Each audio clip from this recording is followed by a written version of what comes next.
E aí pessoal, tudo bem? Sejam muito bem-vindos a mais um vídeo. E esse é um vídeo especial, tá chegando o Enem, né?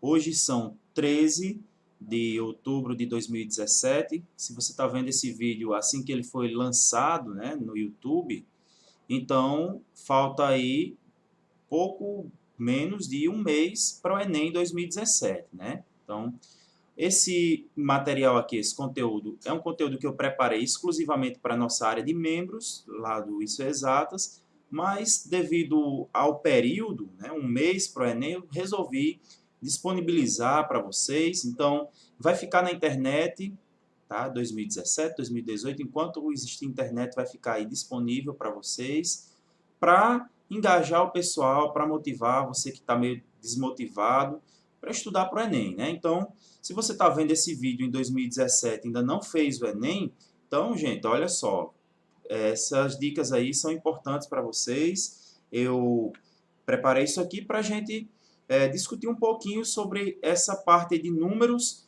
e operações, né? Uma parte muito importante que cai bastante no Enem, na prova de matemática, tá? Então, vamos entender do que se trata, né? A prova do Enem é baseada em competências e habilidades, tá? Então, cada competência vai ter lá algumas habilidades e a competência que a gente vai trabalhar nesse vídeo vai ser a competência da área 1, que consiste em construir significado para os números naturais, inteiros, racionais e reais, tá? Então, quais são as habilidades envolvidas nessa competência? Primeiro, reconhecer no contexto social diferentes significados e representações dos números e operações, né? Números naturais, inteiros, racionais ou reais. A habilidade de número 2 é de identificar padrões numéricos ou princípios de contagem. Essa habilidade 2 vai ficar para uma outra aula, tá? Tem conteúdos interessantíssimos, como das sequências, progressões, princípio da contagem, tá? Vai ficar para um outro conteúdo, tá? Habilidade 3, resolver situação ou problema envolvendo conhecimentos numéricos. Eu foquei bastante essa aula aqui nesse conteúdo, tá? A habilidade 4, avaliar a razoabilidade de um resultado numérico na construção de argumentos sobre afirmações quantitativas. Habilidade 5, avaliar propostas de intervenção na realidade usando conhecimentos numéricos, ok? Então, eu só queria pedir uma coisa a você. Se você vai fazer Enem, conhece mais gente que vai fazer Enem, precisa de uma ajuda em matemática, compartilhe esse vídeo aí com os seus colegas, com seus amigos, marque aí o seu amigo, se você está vendo aí no Facebook, no Twitter, seja lá onde quer que esse vídeo foi parar, tá bom? Então, compartilha com o pessoal, espalha a mensagem, tá? Deixe seu like, se inscreva lá no nosso canal no YouTube. Então, vai ficar aí o link, se inscreve lá, beleza? Para a gente falar desse conteúdo aqui, levar essa aula para o máximo de pessoas possível, né? Então, matemática e suas tecnologias ainda é um grande gargalo para a maioria dos estudantes brasileiros, mas a gente pode ajudar com conteúdo, a gente pode espalhar isso para que mais pessoas melhorem o seu desempenho na prova de matemática, tá? Então, aqui é um conteúdo simples que eu trouxe para vocês, algumas questões com um nível de dificuldade um pouco maior, mas que dá para você seguir o passo a passo. Peço também que você, se possível for, concentre aqui nessa aula, feche aí outras abas, bote aí o vídeo em tela cheia, pegue um caderno, né?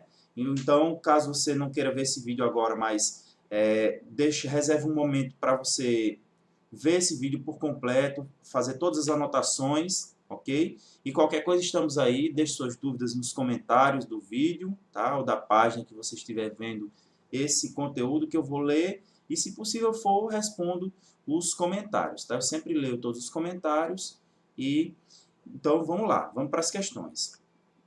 A primeira questão que a gente vai resolver é a seguinte: no contexto da matemática recreativa, utilizando diversos materiais didáticos para motivar seus alunos, uma professora organizou um jogo com um tipo de baralho modificado. No início do jogo, vira-se uma carta do baralho na mesa e cada jogador recebe em mãos 9 cartas. Deseja-se formar pares de cartas sendo a primeira carta a da mesa e a segunda uma carta na mão do jogador, que tenha um valor equivalente àquela descrita na carta da mesa. O objetivo do jogo é verificar qual jogador consegue o maior número de pares. Iniciando o jogo, a carta virada na mesa e as cartas da mão de um jogador são como no esquema. Então você tem o esquema, tá? A carta da mesa tem o valor de 6/8, tá? E você tem as cartas na mão, né? Então, o que se pergunta? Segundo as regras do jogo, quantas cartas da mão desse jogador podem formar um par com a carta da mesa? 9, 7, 5, 4 ou 3. Então, veja só. O que se busca é cartas que têm um valor equivalente àquela carta da mesa, que é uma carta de 6/8.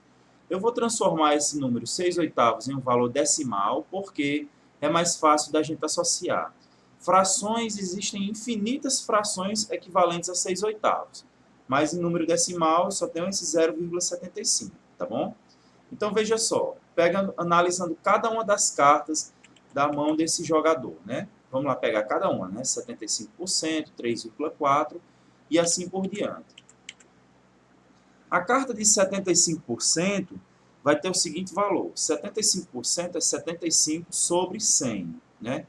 Se você pegar o 75 e dividir para 100, isso vai dar igual a 0,75, tá bom? Então, caso você precise fazer anotações, pause o vídeo, né? Veja com calma e aí adiante quando você entender o assunto, tá?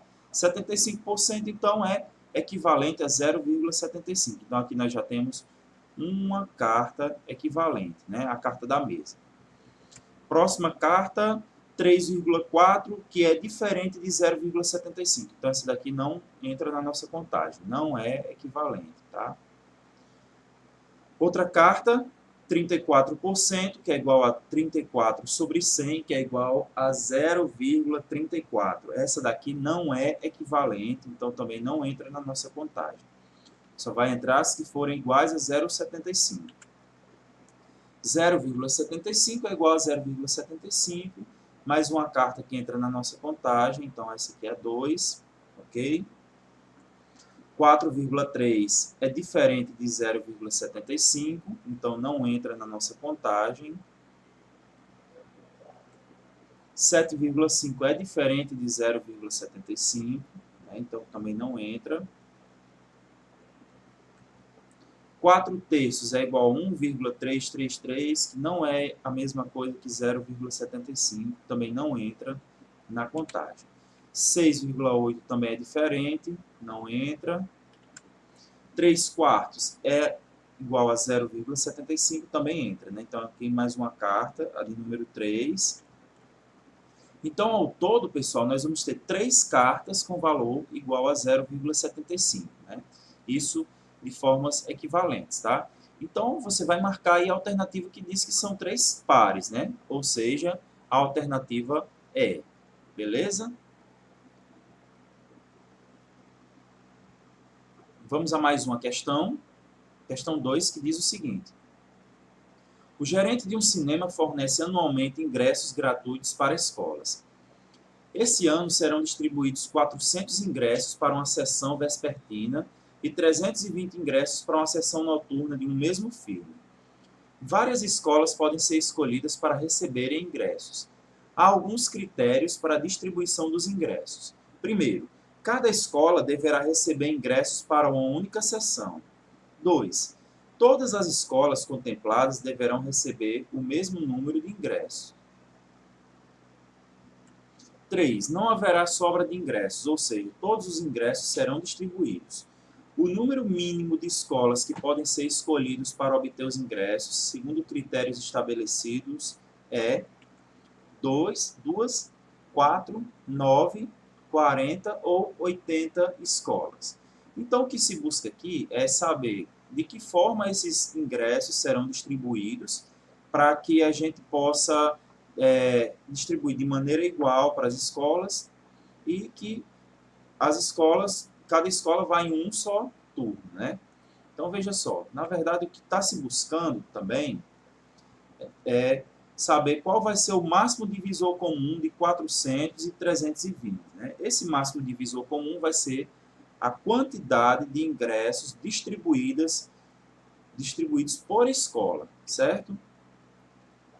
Então, a gente vai fazer o seguinte cálculo. Ó. O MDC de 400 e 320, olha só a dica aqui, vai ser o MDC da diferença, né, 400 menos 320, com o 320, que é menor. Então, quando se busca diminuir esses números aqui que estão no MDC, você pode pegar o maior e substituir pela diferença. Você vai pegar 400 menos 320, que vai dar igual a 80. E o MDC de 80 e 320 vai ser igual a 80. Por quê? Porque o 80 é divisor de 320, né?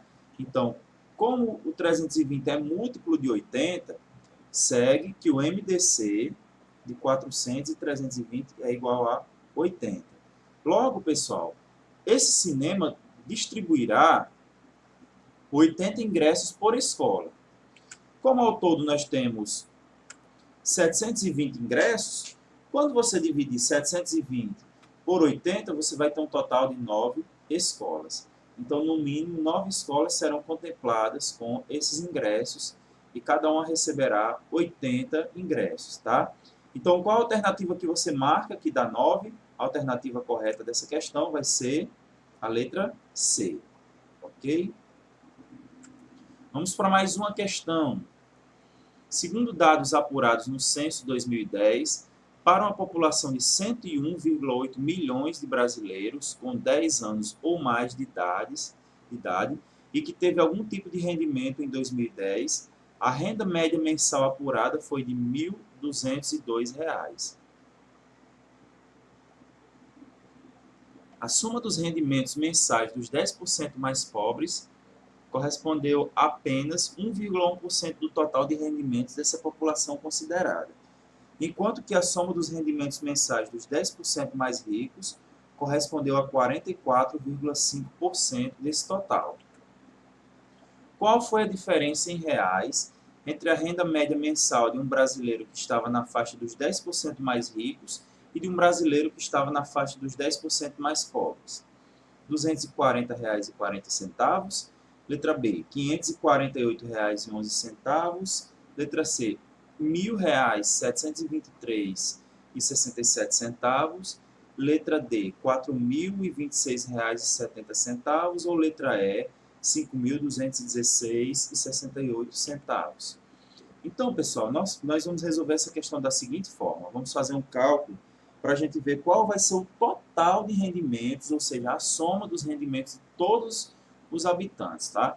O total de rendimentos vai ser igual ao produto da população pela renda média, tá? Então, da seguinte forma, nós vamos multiplicar a população pela renda média. Mas antes que você faça esse cálculo, é o seguinte, eu vou deixar a população como sendo uma variável aqui, tá? Depois eu explico por quê.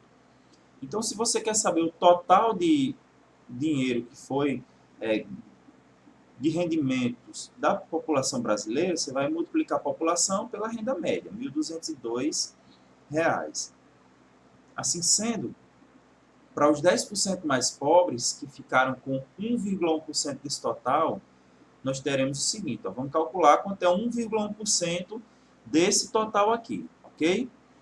1,1% do total vai ser 1,1 sobre 100 vezes a população vezes 1.202. Vou pegar agora esse 1.202 aqui e dividir por 100. 1.202 dividido por 100, se move a vírgula duas casas decimais para a esquerda, você vai ficar com 12,02, né? E 12,02 você vai multiplicar pelo 1,1. Depois que fizer essa multiplicação, você vai ficar com 13,22 vezes a população, tá? Guarda esse número aí. Esse número equivale a 10% da população, que são os 10% mais pobres, né? Então, quando você divide por 10% da população, você vai ficar com essa seguinte continha aí, ó. 13,22 vezes a população, dividido por 10% da população, ou seja, 10 sobre 100. Corta a população em cima com a população embaixo, e a sua conta vai ser 13,22 sobre 10 sobre 100. Você vai pegar aí, que vai ser a mesma coisa que multiplicar por 10. Por que multiplicar por 10? 10 dividido para 100 dá igual a 1 sobre 10. Você vai pegar o que está em cima e multiplicar pelo inverso do de baixo. O inverso de 1 sobre 10 é 10. Então, 13,22 vezes 10 vai ser igual a R$ 132,20. Isso é o que ganha, em média, alguém na população dos 10% mais pobres. Agora, nós vamos calcular o rendimento médio mensal de um brasileiro pertencente aos 10% mais ricos, tá?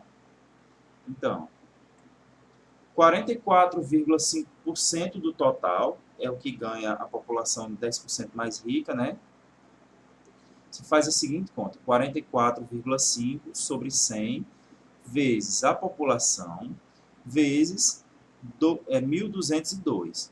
Mais uma vez, você vai pegar esse 1.202, vai dividir por 100, e vai dar igual a 12,02, e vai multiplicar isso por 44,5. Você vai ficar com a seguinte conta, 534,89 vezes a população.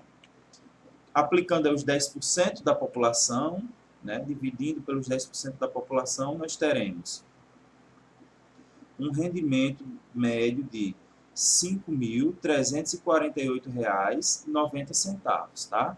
Isso é o que ganha, em média, uma pessoa pertencente a esse grupo. Agora, nós vamos fazer a diferença entre o rendimento do que ganha mais com o que ganha menos. Você vai pegar, então, os 5.348,90 e vai subtrair de 132,20. E vai ficar com o resultado de R$ 5.216,68. Logo, a alternativa que dá esse resultado aí é a letra E, ok? Então, você marca aí a letra E, 5.216,68, ok? Essa foi uma questão um pouquinho mais difícil, né? Uma questão mais complexa, que envolve mais alguns outros cálculos, né?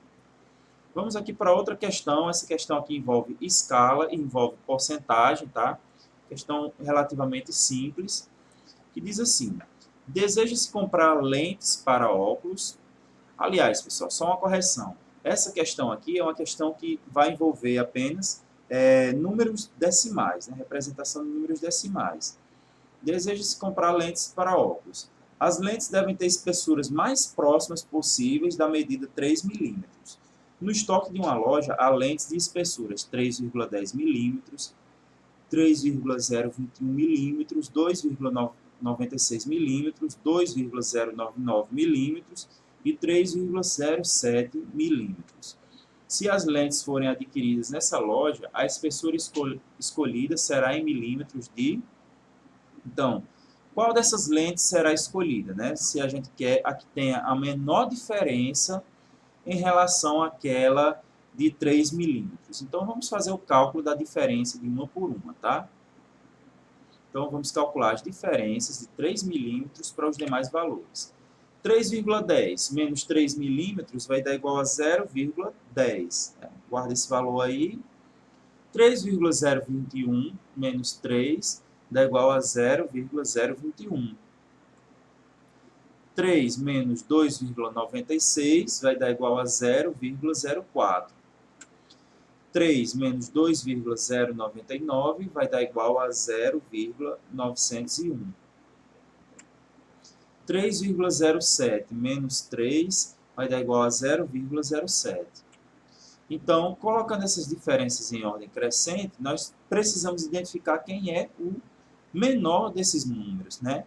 Então, vamos colocar em ordem crescente aí, né? E aí você vai perceber que a menor diferença é essa aqui, ó, 0,021. 0,021 está associada à lente de 3,021 milímetros, né? Então, a lente mais próxima de 3 milímetros é essa, 3,021. Logo, você vai marcar aí a letra C de casa para essa questão, ok? Vamos aqui a mais uma questão. Em uma empresa de móveis, um cliente encomenda um guarda-roupa nas dimensões 220 centímetros de altura, 120 centímetros de largura e 50 centímetros de profundidade. Alguns dias depois, o projetista, com o desenho elaborado na escala de 1:8, entra em contato com o cliente para fazer sua apresentação. No momento da impressão, o profissional percebe que o desenho não caberia na folha de papel que costumava usar. Para resolver o problema, configurou a impressora para que a figura fosse reduzida em 20%. A altura, a largura e a profundidade do desenho impresso para a apresentação serão, respectivamente, 22, 12 e 5 na letra A, 27, 15 e 6,25 na letra B, 34,37, 18,75, 7,81 na letra C, letra D, 35 e 20, 19 e 20 e 8, ou letra E, 44, 24 e 10 centímetros. Então, vamos aqui resolver essa questão, né? Vamos tirar os dados da questão, que são as medidas desse guarda-roupa. Nós vamos ter uma altura de 220 centímetros, uma largura de 120 centímetros e uma profundidade de 50 centímetros, né? Daí nós vamos aplicar a escala de 1:8. Isso significa o seguinte, que o desenho da escala, quando o desenho da escala for 1, o desenho real é 8, né? Ou seja, cada medida do desenho vão ser igual à medida real dividido por 8, tá? Então, o que você tem que fazer primeiro é dividir tudo por 8, tá? A altura, a largura e a profundidade.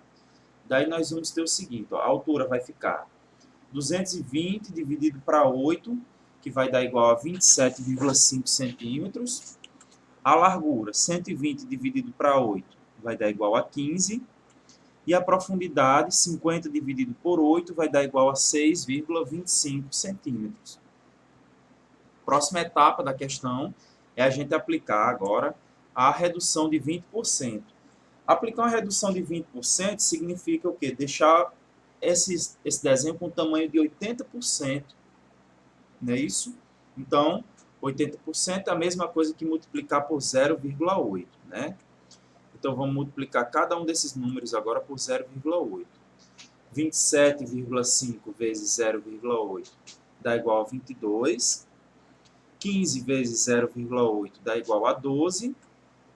E 6,25 dá igual, vezes 0,8 dá igual a 5, ok? Daí a gente já consegue visualizar a resposta dessa questão. Você vai marcar aquela que está 22, 12 e 5 centímetros, né? Logo, você vai marcar, então, a letra A, certo?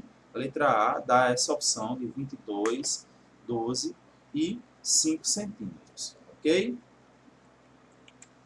Mais uma questão que diz assim, ó, uma pessoa comercializa picolés. No segundo dia de certo evento, ela comprou 4 caixas de picolés, pagando R$16 a caixa, com 20 picolés, para revendê-los no evento. No dia anterior, ela havia comprado a mesma quantidade de picolés, pagando a mesma quantia e obtendo um lucro de R$40, obtidos exclusivamente pela diferença entre o valor de venda e o de compra dos picolés, com a venda de todos os picolés que possuía. Pesquisando o perfil do público que estará presente no evento, a pessoa avalia que será possível obter um lucro 20% maior do que o obtido com a venda no primeiro dia do evento. Para atingir seu objetivo, e supondo que todos os picolés foram vendidos no segundo dia, o valor vendido de cada picolé no segundo dia deve ser: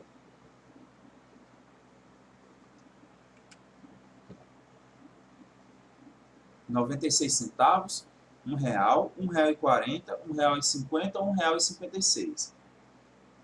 Essa questão, pessoal, é o seguinte, nós temos que pegar os custos, temos que pegar o quanto ele quer acrescentar de margem de lucro e saber, no fim das contas, quanto vai custar esse picolé, certo?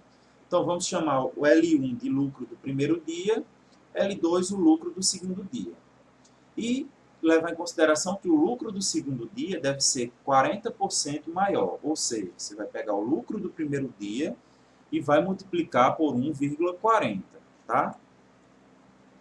O lucro do primeiro dia foi R$40, então quando você multiplica 1,40 vezes 40, vai dar igual a um total de R$56. Esse é o lucro do segundo dia, R$56, tá?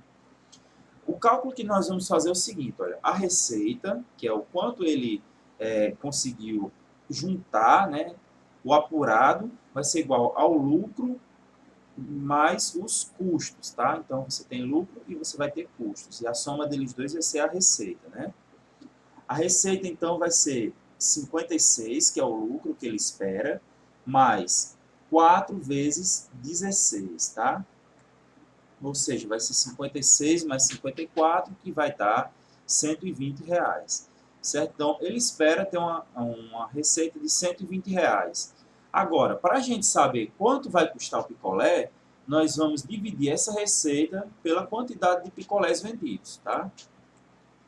Se X é o preço de cada picolé, e ele vendeu 80 picolés, então 80 vezes X vai ser igual a R$120, né? Passando esse 80 dividindo, X vai ser igual a 120 dividido por 80.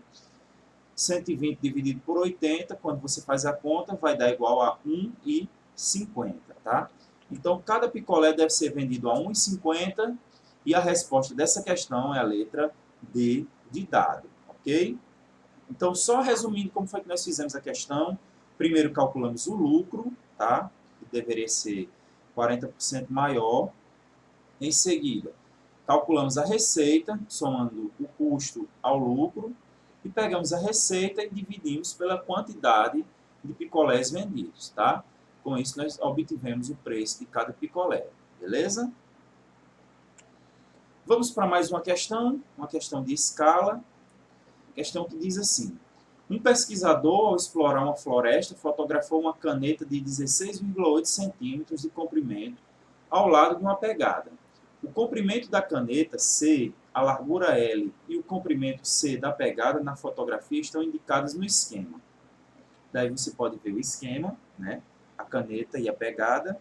A caneta tem um comprimento de 1,4 centímetros, a pegada é uma pegada de 22 centímetros por 3,4.